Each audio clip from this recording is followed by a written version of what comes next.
Bonjour, bonsoir, bonne nuit. Bienvenue sur la chaîne YouTube Vivre avec le Créateur ou La vie d'en haut. Voici la 19e vidéo de cette chaîne. Ligne de temps de la fin des temps, partie 8, Jésus, sa vie. Les passages de la Bible sont tirés de la version Louis II, 1910. Dans la vidéo numéro 18, nous avons vu que le calendrier hébreu ainsi que les fêtes de l'Éternel, notre Créateur, ils sont clairement définis. Voyons maintenant en détail les fêtes de la Pâque, des pains sans levain et de l'offrande des premiers fruits, puisque c'est pendant ces fêtes que le Christ Jésus fut crucifié, mis au sépulcre, descendit au séjour des morts, et ressuscita pour finalement monter au ciel afin de faire glorifier son corps qu'il utilisa ensuite pendant 40 jours pour enseigner ses disciples avant d'être de nouveau, pour de bon, enlevé, devant leurs yeux comme signe préfigurant l'enlèvement futur de son corps terrestre, l'Église, qui naîtra le jour de la Pentecôte, 10 jours après qu'il fut enlevé au ciel. Nous utiliserons notre tableau décrivant ces fêtes selon le livre du Lévitique, chapitre 3. On regarde ici, on voit que la Pâque, la journée où l'agneau est sacrifié, est toujours le 14 du mois de Nissan. Et que peu importe le jour de la semaine où le 14 se produit, le lendemain, qui commence au coucher du soleil le soir de cette journée-là, le lendemain, c'est toujours un sabbat annuel parce que c'est la première journée des fêtes, de la fête des pains sans levain qui se produit du 15 au 21 de Nissan. Ensuite, il y a l'offrande des premiers fruits qui se produit toujours le premier jour de la semaine après le premier sabbat qui a lieu après la fête de Pâques. Nous avons vu aussi dans la vidéo précédente que le calendrier hébraïque utilise le cycle métonique afin d'éviter qu'il y ait juxtaposition de deux sabbats. Pour éviter que le peuple ait 2 jours où il ne peut pas se faire de nourriture et qui ne peut pas faire de travaux, qui soient collés un à côté de l'autre. La fête des premiers fruits, comme je vous ai dit, que je viens de le dire, est toujours le lendemain du sabbat de semaine. Et non pas le sabbat annuel. Il y a 7 sabbats annuels, comme on a vu dans la dernière vidéo. Donc, ce sont des 4 critères là, que l'enseignement de Lévitique, sauf celle-là en ce qui concerne le cycle métonique, c'est une application pratique que les Hébreux font pour éviter la juxtaposition de 2 jours de Shabbat collés un à l'autre, pour des raisons extrêmement pratiques, étant donné l'interdiction de travail pour les jours de Shabbat. Notre vidéo aujourd'hui, c'est vraiment de déterminer la saison, la période, l'année où la crucifixion a eu lieu, où la résurrection a eu lieu et où l'enlèvement de Christ, 40 jours après sa résurrection au ciel, s'est produite. Parce que 10 jours après qu'il a été enlevé pour de bon au ciel, c'est la réception de l'Esprit Saint par l'Église, donc la création de son corps, le début de l'Église. Et dans la même période, c'est-à-dire en dedans de 50 jours, mettons 57, là, si on compte une semaine complète, le temple a été déchiré, les sépulcres ont été ouverts, et le jour où Jésus a ressuscité, les corps des sépulcres ouverts ont ressuscité aussi. Et le premier jour de la semaine où les prêtres offraient la gerbe au ciel, devant l'Éternel, Jésus ressuscité est monté au ciel, fait glorifier son corps, qui est revenu après pour enseigner ses disciples pendant 40 jours. Des 50 jours avant la Pentecôte. Il y a aussi, pour le temps que Jésus devait passer dans le sépulcre ou dans le Shéol, dans le séjour des morts, afin d'aller en enfer à notre place, d'aller dans le shéol du côté de la souffrance, parce que Jésus a commis aucun péché. Jésus ne méritait pas d'aller dans le shéol. Mais il a été maudit lorsqu'il a été pendu au bois. Parce que nous pouvons lire dans Deutéronome 21, versets 22-23, ce qui suit. Si l'on fait mourir un homme qui a commis un crime digne de mort et que tu l'aies pendu à un bois, son cadavre ne passera point la nuit sur le bois, mais tu l'enterreras le jour même, car celui qui est pendu est un objet de malédiction auprès de Dieu, et tu ne souilleras point le pays que l'Éternel ton Dieu te donne pour héritage.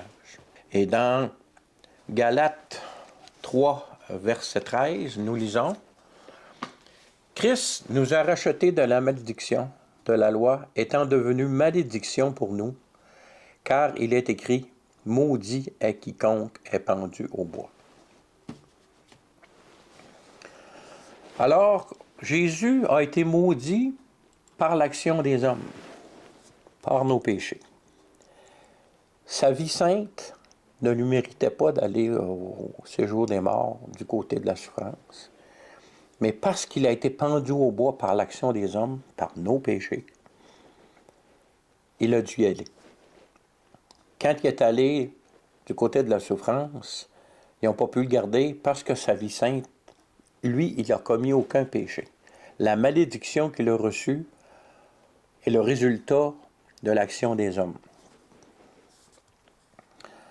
Donc, c'est à cause de nos péchés qu'il est devenu malédiction. Mais sa vie sainte et parfaite a fait qu'ils n'ont pas pu le garder et qu'il est parti avec les clés du séjour des morts. Lorsque Jésus parlait de sa mort et de sa résurrection, il a donné une période de temps où il devait passer dans le sépulcre ou dans le shéol. C'est ce que nous voyons dans les passages suivants. Et ça donne des restrictions aussi en ce qui concerne le temps où Jésus a été crucifié et le temps où Jésus a ressuscité. Donc, dans Jonas, dans Matthieu 12 en premier, Matthieu 12 nous dit, au verset 39-40, « Il leur répondit, une génération méchante et adultère demande un miracle, il ne lui sera donné d'autre miracle que celui du prophète Jonas.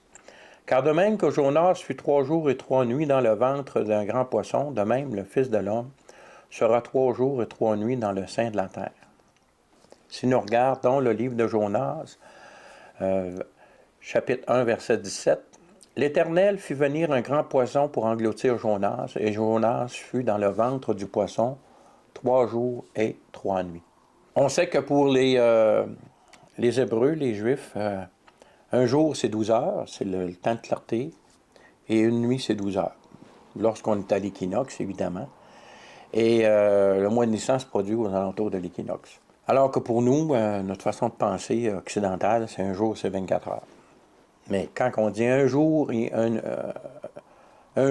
une nuit dans la société hébraïque, c'est clair que c'est une période de 24 heures. Donc ici, on parle de 3 jours et 3 nuits, donc 3 périodes de 24 heures. Une autre restriction que Jésus a donnée, c'est dans Matthieu 26, verset 61, qui dit « Celui-ci a dit », bon, ça, c'est les pharisiens qui disent ça là, à Pilate, là, mais ils répètent les paroles de Jésus. « Celui-ci a dit, je puis détruire le temple de Dieu et le rebâtir en 3 jours. » Encore là, on parle de 3 jours.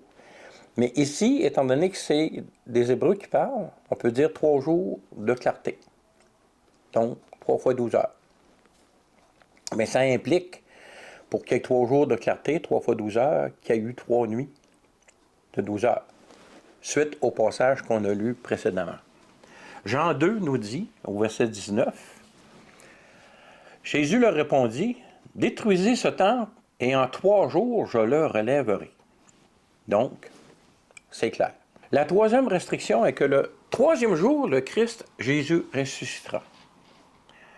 Matthieu 17, au verset 23, nous dit, « Ils le feront mourir, et le 3e, c'est Jésus qui parle, ils le feront mourir, et le 3e jour, il ressuscitera. » Ses disciples qui l'écoutaient, ils furent profondément attristés.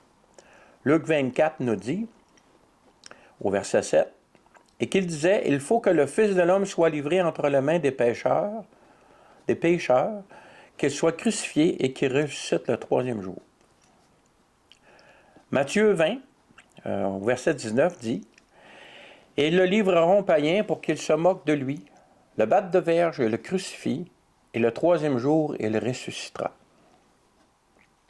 Luc 9, au verset 22, nous dit, « Il ajouta qu'il fallait que le Fils de l'homme souffrit beaucoup, qu'il fût rejeté par les anciens, par les principaux sacrificateurs et par les scribes, qu'il fût mis à mort et qu'il ressuscita le troisième jour. » Donc, c'est clair, ce qu'on voit dans les versets qu'on vient de lire, là, c'est un peu comme quelqu'un qui me décrirait, moi.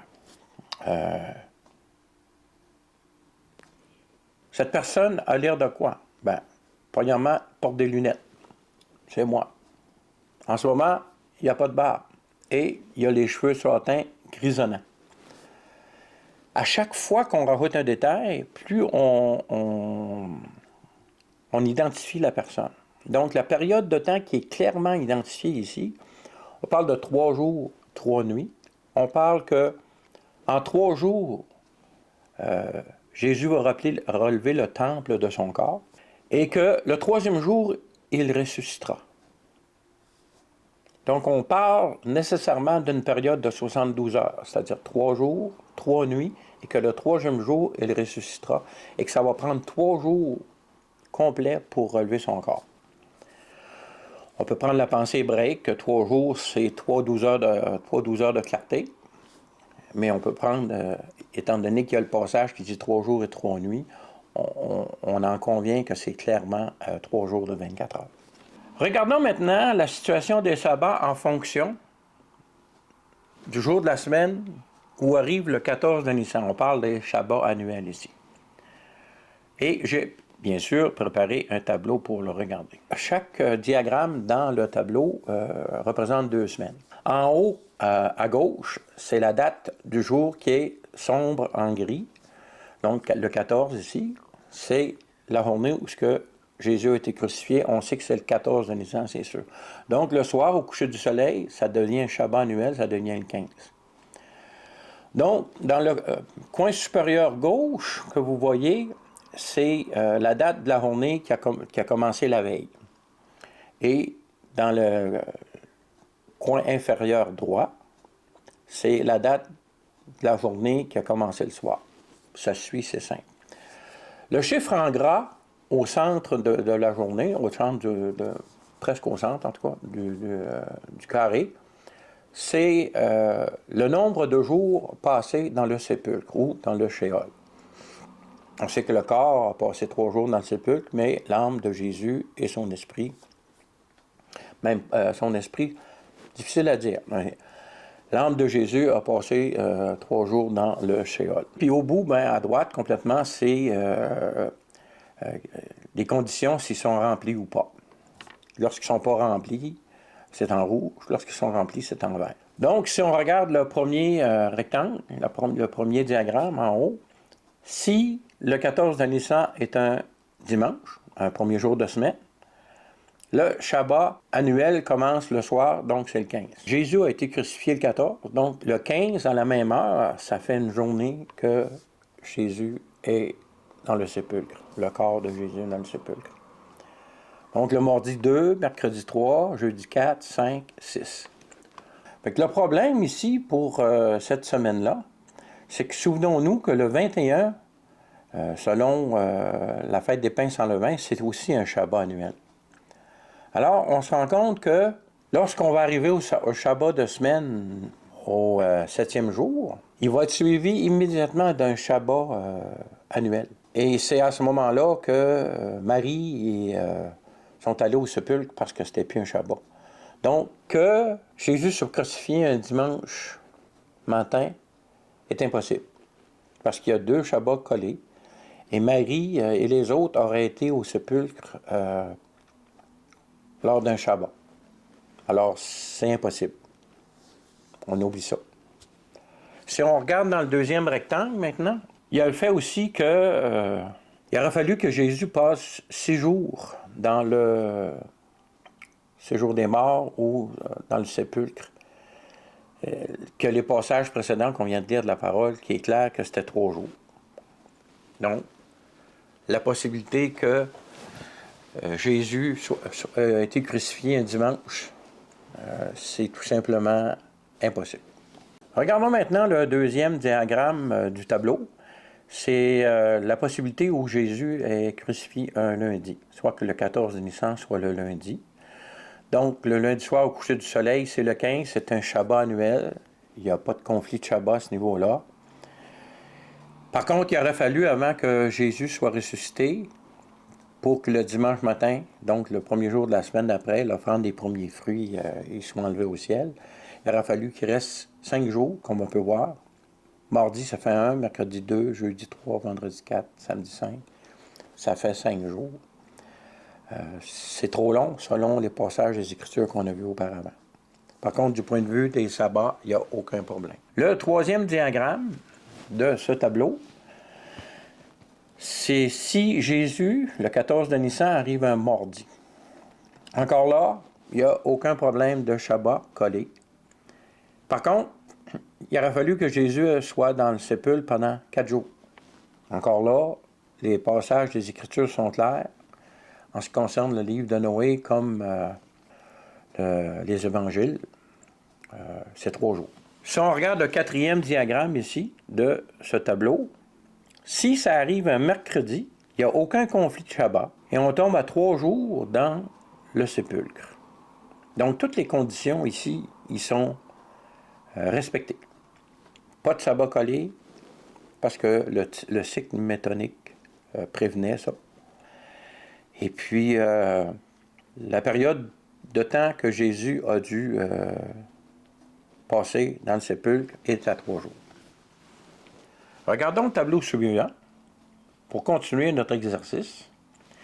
Si on fait l'exercice que le 14 de Nissan est un jeudi, encore là, ça donne 2 Shabbats collés. Parce que du jeudi soir au vendredi, comme j'ai mentionné dans la vidéo précédente, ça serait un sabbat, puis le vendredi soir au samedi, c'était un sabbat. Donc 2 Shabbats collés. Et on tombe dans la période dans le sépulcre seulement que de 2 jours. Encore là, les passages qu'on a lus sont clairs, 3 jours et 3 nuits. Si c'est un vendredi, 2 Shabbats superposés. Est-ce que c'est un problème? Je ne crois pas. Par contre, ça donne juste un jour pour passer dans le sépulcre. Donc, c'est hors de question que ce soit un vendredi. Et si le Shabbat est un samedi, encore là, si le 14 de Nissan est un samedi, encore là, ça donne 2 Shabbats collés. Parce que le 14 de Nissan est lui-même un Shabbat. Et le soir, la première journée des pains sans levain, c'est un Shabbat. Donc, on tombe à 2 Shabbats collés. Et il aurait fallu que Jésus meure et ressuscite immédiatement. Il n'y a aucun jour dans le sépulcre ou dans le Sheol. Alors, on voit clairement, suite à cette petite recherche, que le seul jour qui respecte toutes les conditions, où ce que le 14 de Nissan doit arriver, c'est un mercredi. C'est ce qui va nous permettre de diminuer les possibilités des années de la résurrection de la mort de Jésus-Christ. Regardons en détail maintenant les différents événements qui sont arrivés dans la semaine où Jésus fut crucifié, puis comment ça peut être arrangé si la crucifixion a eu lieu un mercredi. Dans ce diagramme, on voit clairement les conspirations contre Jésus, l'arrestation de Jésus, la Sainte Seine, qui c'est pas le repas, c'est le repas avec des herbes amères là, qui est prévu dans la loi de Moïse, du chapitre 23 de Lévitique. C'est à ce moment-là que la Sainte Seine est instituée, où ce que Jésus dit, le repas de Pâques se fait le soir après la sacrification de l'agneau. Donc, se fait le premier jour des pains sans levain, le 15, qui est un Shabbat. Mais ça a été préparé la veille. Souvenez-vous que durant un Shabbat, il est interdit de se préparer de la nourriture, donc ça doit être préparé la veille. Et quand Jésus dit à ses disciples, j'ai tellement voulu passer cette Pâque-là avec vous, mais on prend voici mon corps, le pain, puis le vin, voici mon sang, et on ne prendra plus de repas ensemble jusqu'à ce que je revienne.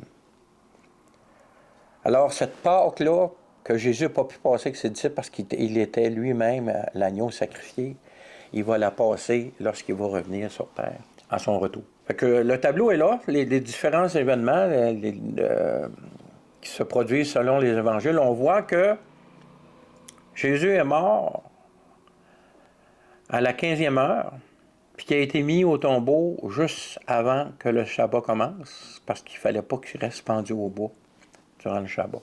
Ce qui nous amène 3 jours après que la résurrection a eu lieu à la fin du Shabbat de semaine, et que Jésus soit ressuscité dans l'attente de monter au ciel, attendre le moment du dimanche, ou du premier jour de la semaine pour les Hébreux, où ce que la gerbe est offerte devant l'Éternel.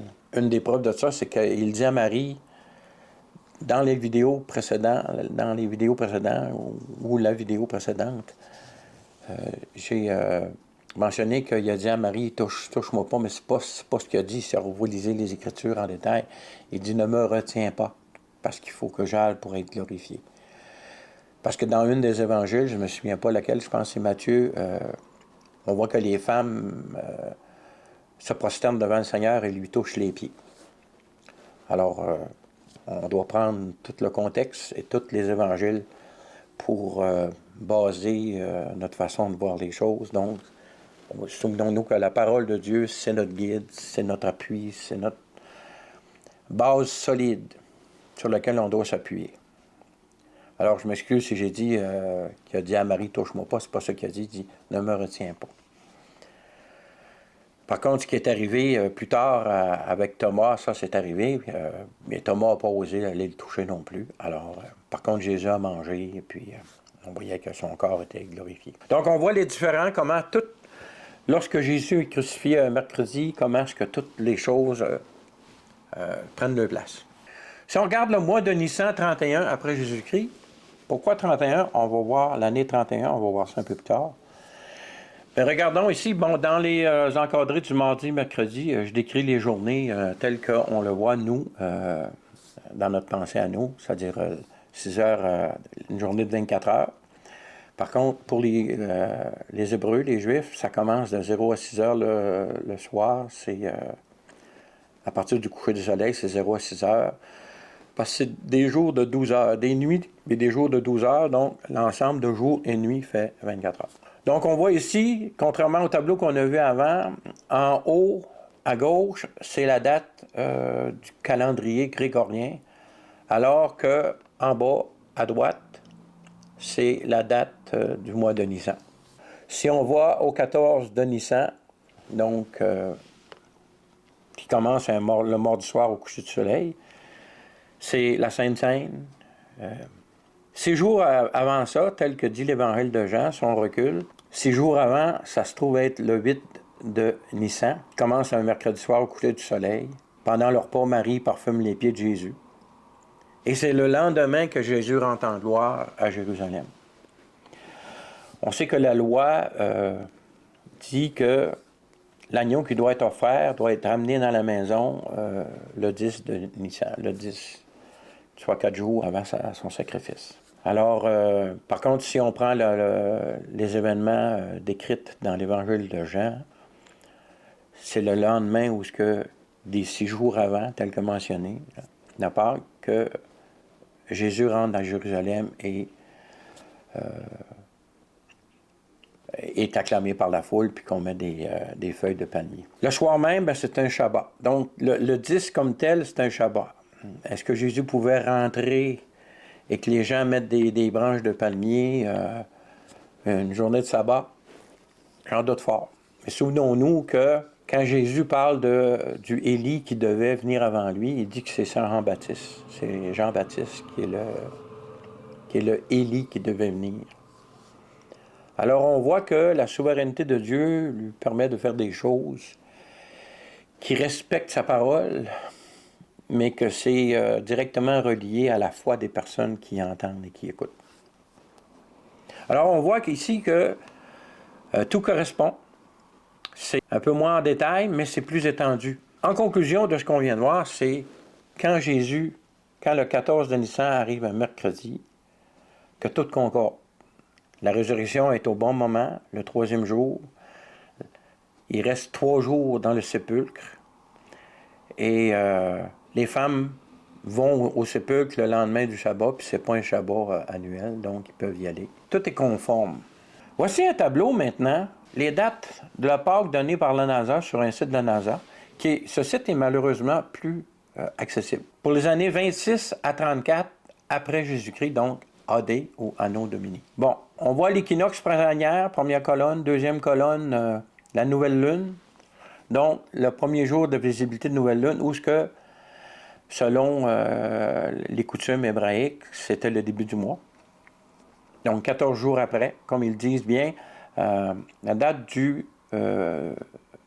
premier du mois de Nissan, ça commençant au coucher du soleil la veille, donc, et le 14e jour de Nissan, qu'on sait que c'est la Pâque, qui commence toujours la veille.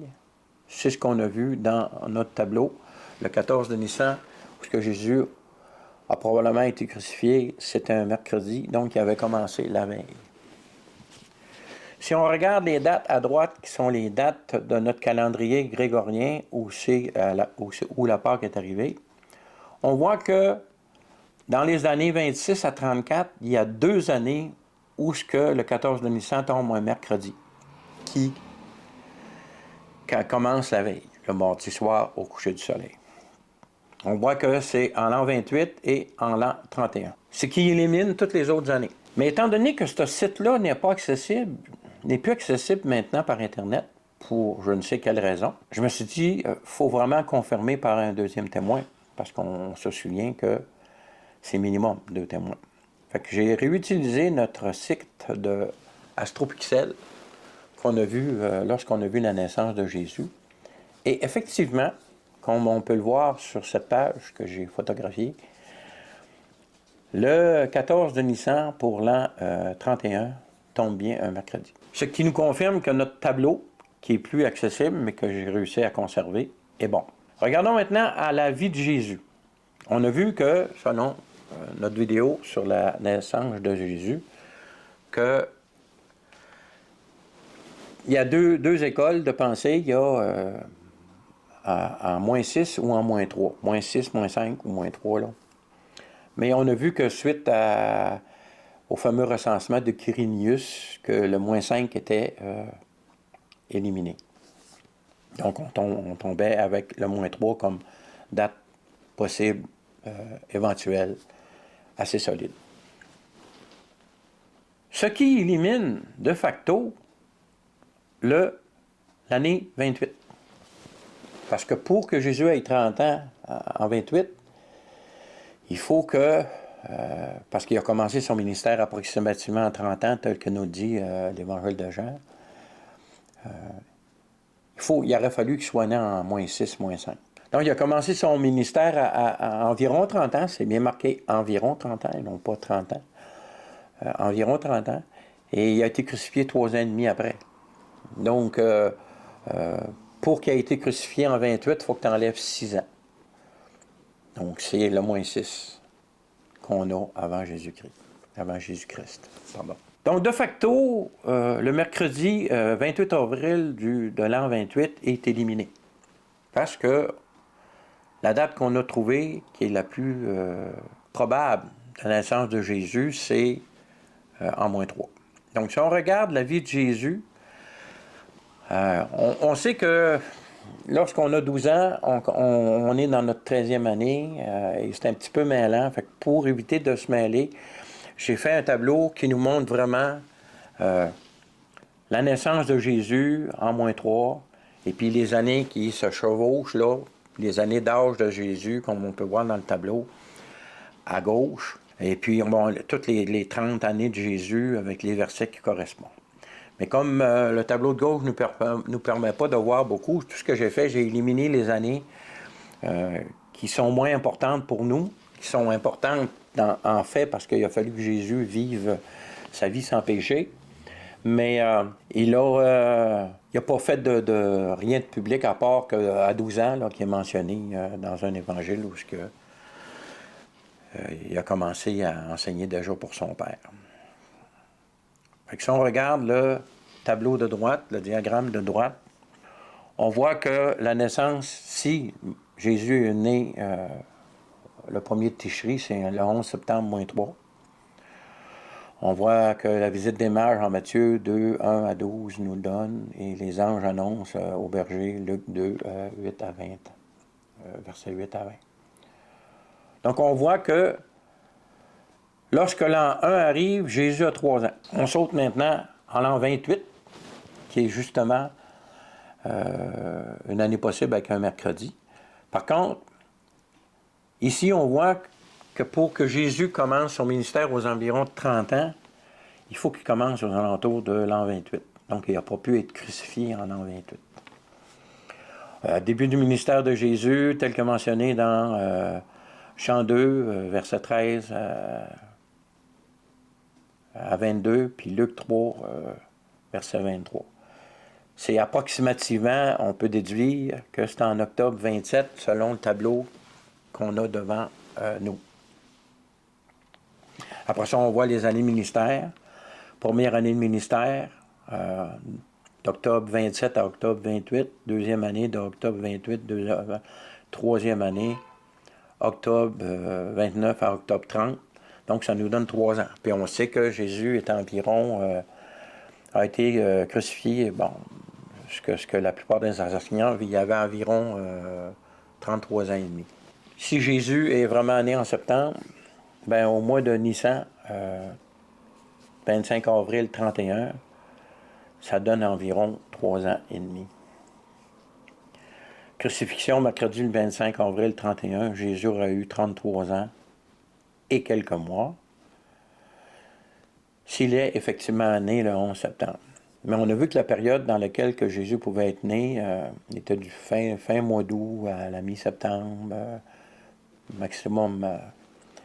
Donc, au mois de mars, l'année d'après, ben, c'est 6 mois à peu près. On voit aussi que le voile du temple qui se déchire de haut vers le bas est important pour nous parce que Osée 5, 14 à verset 14 et à 6, 1.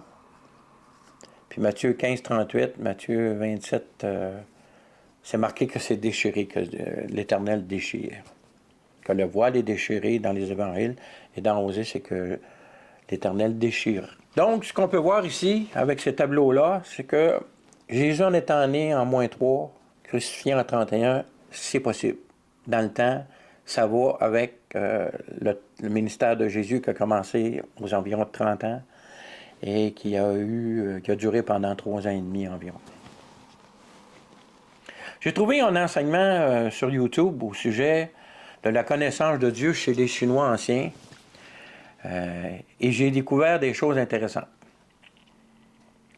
Il y en a plusieurs enseignements de ce type sur Internet, si vous cherchez, puis plusieurs sont de sources vraiment fiables. On sait que de toute façon, les Chinois descendent autant de Noé que nous-mêmes. Alors qu'ils aient la connaissance de Dieu au début de leur civilisation est fort probable. Et on voit dans ces documentaires, dans ces enseignements, que les caractères de l'écriture chinoise sont basés, sont inspirés des événements qui sont décrits dans le livre de la Genèse des Écritures. Mais dans son vidéo-là particulier, le monsieur a étudié je ne sais pas si c'est le monsieur ou d'autres personnes qui l'ont fait pour lui. Je pense que c'est d'autres personnes qui l'ont fait pour lui. Les archives chinoises de l'an 31 AD, Anno Domini, où le texte chinois mentionne une période de noirceur qui a eu lieu en Chine. Et cette période de noirceur-là s'est produite en 31 Anno Domini, selon la datation historique des archives chinoises. Le texte ici est en anglais et je vais vous le traduire. L'été, 4 mois de l'année, sur le jour de Renwu, on ne sait pas c'est qui, de l'impérial, il y a eu un édit impérial qui se lit le yin et le yang ont mystérieusement switché l'un de l'autre. On sait que le yin et le yang, c'est la noirceur et la clarté. Donc, il y a eu une période de noirceur imprévue. Ils ont changé de place. Et le Soleil et la Lune ont été éclipsés. On sait que, astronomiquement parlant, que les deux soient éclipsés en même temps, c'est impossible. Donc, c'est vraiment un phénomène terrestre qui s'est produit parce que les Chinois l'ont vu aussi. Puis c'est écrit dans le chinois, les péchés de tous les peuples, sont maintenant sur un homme. Et le pardon est proclamé sous le ciel. Alors, c'est extrêmement intéressant. Dans cette diapositive, il est mentionné que l'éclipse qui a eu le jour of Geai, l'homme de Dieu est mort. On comprend que cette noirceur-là a été interprétée comme un éclipse, mais l'éclipse de la Lune et du Soleil, astronomiquement parlant, scientifiquement parlant, c'est impossible. C'est vraiment un phénomène particulier. Est-ce que c'était des nuages qui ont couvert la Terre au complet? Mais Dieu a souligné la mort de son Fils bien-aimé. Et c'est écrit dans les Évangiles, inspirés de Dieu, donc c'est sûrement arrivé. Dans les mêmes archives, on voit que 3 jours après cette noirceur-là, il y a eu un halo, un arc-en-ciel vu par les Chinois. C'est marqué durant le règne de l'empereur Wang Yu, dans le jour de Bing Yin, 4e mois de Yang Wu, un halo multicolore comme l'arc-en-ciel a entouré le soleil, ce qui correspondrait à la journée de la résurrection. Alors, c'est intéressant. C'est sûr que moi, je ne lis pas le chinois, puis mais il reste que la mort de Jésus a été accompagnée d'une période de noirceur, et que cette noirceur-là, selon ces archives chinoises-là, aurait été enregistrée dans les archives. Encore là, ça nous aide à vraiment voir l'année 31 comme une année extrêmement possible de la crucifixion de Jésus. Luc 23, justement, nous dit, au verset 44 à 46, « Il était déjà environ la 6e heure, et il y a eu des ténèbres sur toute la terre jusqu'à la 9e heure. Le soleil s'obscurcit et le voile du temple se déchira par le milieu.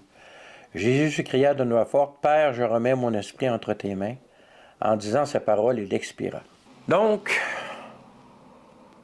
c'est clair ici, c'est très intéressant comme information. Mais souvenons-nous que pour nous, la base solide, irrévocable, essentielle, c'est la parole inspirée de Dieu, la Bible.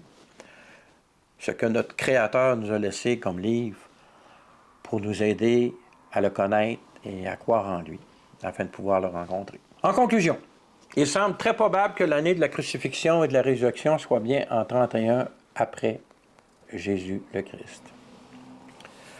Quand nous placions cette conclusion dans notre ligne de temps, nous trouvons que comme l'enlèvement est avant la grande tribulation et qu'effectivement l'année 31 AD est bien celle de la résurrection, cela nous donne 2024 comme année de l'enlèvement. Effectivement, tu prends 2031, moins les 7 années de tribulation, nous donne 2024.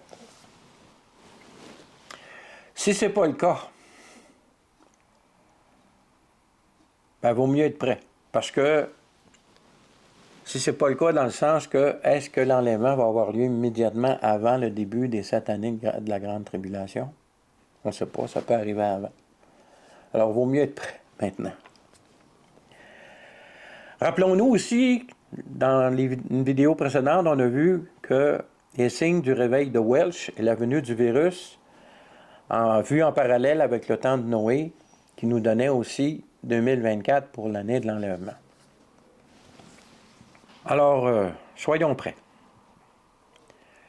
Quand on met le passage d'Osée de la parole de Jésus dans l'Évangile de Luc et dans le contexte de l'accomplissement du mystère de l'iniquité pendant les séjours de 1000 ans, les jours 5 et 6 où la nation d'Israël est mise de côté et où ces jours servent à chasser les démons et à faire des guérisons par Christ sur terre, soit par lui-même en premier et par son corps, l'Église par la suite. Ils peuvent être assimilés aux 2000 ans avant son retour sur terre. Alors qu'au troisième jour, où la nation d'Israël vivra devant l'Éternel et où Jésus finit, peut être assimilé au règne de 1000 ans aussi sur cette terre. Les passages de Osée, c'est Osée 5, 14 à 15 et Osée 6, 1 à 3. Je vous invite à aller les lire, ainsi que le passage de Luc 13, versets 31 à 35. Notez que le jour et l'heure sont impossibles à savoir. C'est ce qu'affirme le verset 36 de Matthieu 24. Et que la bonne chose à faire est de continuer à vivre comme normalement, comme le monde, les versets 40 à 42. Verset 24, 32 à 42, si on lit. « Instruisez-vous par une comparaison tirée du figuier. Dès que ses branches deviennent tendres, que les feuilles poussent, vous connaissez que l'été est proche. » Donc, c'est un appel à lire les signes des temps ici. « De même, quand vous verrez ces choses, sachez que le Fils de l'homme est proche à la porte. Je vous le dis en vérité, cette génération ne passera point que tout cela en arrive. Le ciel et la terre passeront, mais mes paroles ne passeront pas. Pour ce qui est du jour et de l'heure, personne ne le sait, ni les anges des cieux, ni le Fils, mais le Père seul. Ce qui arriva du temps de Noé arrivera de même à l'avènement du Fils de l'homme. » On parle d'avènement, c'est le retour de Jésus le Christ. « Car dans les jours qui précèdent le déluge, les hommes mangeaient, buvaient, se mariaient et marièrent leurs enfants jusqu'au jour où Noé entra dans l'arche. » Quand Noé est entré dans l'arche, le déluge a commencé, puis s'est produit sur une période de 1 an et demi, je pense, environ. Alors, quand l'Église va être enlevée, les tribulations vont se produire pendant 7 ans, parce que ça, c'est clairement décrit dans le livre de Daniel. Et Jésus va revenir, avec nous, qui va l'accompagner, avec nos corps glorifiés. Ils ne se doutèrent de rien jusqu'à ce que le déluge vint et les emporta tous. Il en sera de même à l'avènement du Fils de l'homme. Alors, ce qui est important ici, versets 40 à 42, c'est quelle attitude devons-nous avoir en sachant ces choses, parce qu'en déterminant une année fort probable de l'enlèvement de l'Église ou du retour de Jésus le Christ, qui sont liés, dans le fond. Mais comme j'ai dit, on ne sait pas si l'enlèvement va avoir lieu directement avant le début des 7 années de tribulation. Donc, en ce qui concerne l'enlèvement, le jour, l'heure, oubliez ça, les dates de fête juive. Là, Jésus a été enlevé 40 jours après sa crucifixion, qui ne correspond à aucune fête juive. Donc, le jour, l'heure, oubliez ça, vous ne le saurez pas. Tout ce qu'on peut identifier, c'est la saison, puis une année, c'est plus qu'une saison. Puis comme j'ai dit en ce qui concerne le réveil de Welsh et le virus, ben, il y a un jeu de 2 ans, là. Puis en ce qui concerne la crucifixion, beaucoup d'enseignants bibliques croient que c'est en 32. Donc, comprenez-vous qu'on a identifié une saison ici, mais on ne peut plus parler de 10 ans, on ne peut plus parler de 50 ans ou de 100 ans. Là. Chaque prédicateur qui enseigne que le retour du Seigneur est proche, mais qui ne savent pas c'est quand que ça peut arriver maintenant, ou dans 5 ans, ou dans 10 ans, ou dans 100 ans, dans le fond de leur cœur, ils savent qu'avec les événements qui se produisent sur Terre en ce moment, la mondialisation, la technique qui fait que tout le monde peut être suivi, l'informatique, et puis les satellites, et puis tout ça, on voit qu'il ne reste plus beaucoup d'années. Là. Et ces prédicateurs-là qui, probablement, sont traumatisés suite à l'histoire du créateur des Adventistes, là, qui avait prédit une date précise pour le retour de Jésus, puis beaucoup de monde ont été dessus suite à ça, sont un peu frileux à l'idée de donner une saison. Ben, moi, je crois qu'en regardant les signes, on peut donner une saison, mais la date, l'heure, le jour exact, ça, on ne le saura pas, on va le savoir quand ça va avoir arrivé. Mais quelle attitude on doit avoir en tant qu'enfant de Dieu, qui savons ces choses, qui connaissons la saison? Bien, le verset 40 à 42 de Matthieu 24 nous dit « Alors de 2 hommes qui seront dans un champ, l'un sera pris et l'autre laissé. De 2 femmes qui moudront la meule, l'une sera prise, l'autre laissée. Veillez donc, puisque vous ne savez pas quel jour votre Seigneur viendra. » Ce qui est clair ici dans le verset 40-41, c'est que les gens sont à leur activité habituelle. Alors, tout en cessant ces choses, il faut témoigner de l'amour de notre Créateur envers ses créatures, de l'œuvre parfaite de Jésus le Christ sur la croix, que les gens doivent se repentir, doivent se détourner de leur mauvaise voie et mettre leur confiance en Jésus, échanger leur vie avec Jésus. N'oubliez pas que quand vous échangez votre vie, vous vivez une nouvelle vie, une vie en obéissance à Dieu, parce que la vie de Jésus, c'est une vie en obéissance parfaite. Mais tout cela doit se faire en continuant nos activités normales, comme si on était pour vivre encore 100 ans. D'où l'argument des prédicateurs que je comprends. Les choses doivent continuer à aller comme ils vont. Parce que une femme moudra la mule, puis l'autre sera laissée. Donc celle-là qui est laissée, ce n'est pas une personne qui connaît le Seigneur. La personne qui est en lui, c'est une personne qui connaît. Mais les deux étaient à la mule. Comme les deux étaient dans les champs pour les hommes. Alors, c'est pas le temps de vendre sa maison, puis, tu sais, pas de folie. Continuons à faire les choses qu'on a à faire. Et quand l'enlèvement arrivera, on sera prêt. Et partageons notre foi, partageons l'amour de notre Créateur à ceux qui nous entourent. Comme enfants de Dieu, il nous faut avertir les gens qui nous entourent selon la grande commission de la fin de l'Évangile de Matthieu, dans Matthieu 28, versets 18 à 20, qui dit « Jésus s'étant approché, leur parlant ainsi, « Tout pouvoir m'a été donné dans le ciel et sur la terre. Allez, faites de toutes les nations des disciples, les baptisant au nom du Père, du Fils et du Saint-Esprit. Et enseignez-leur à observer tout ce que vous ai prescrit. Et voici, je suis avec vous tous les jours jusqu'à la fin du monde. » Soyons prêts. Et soyons obéissants.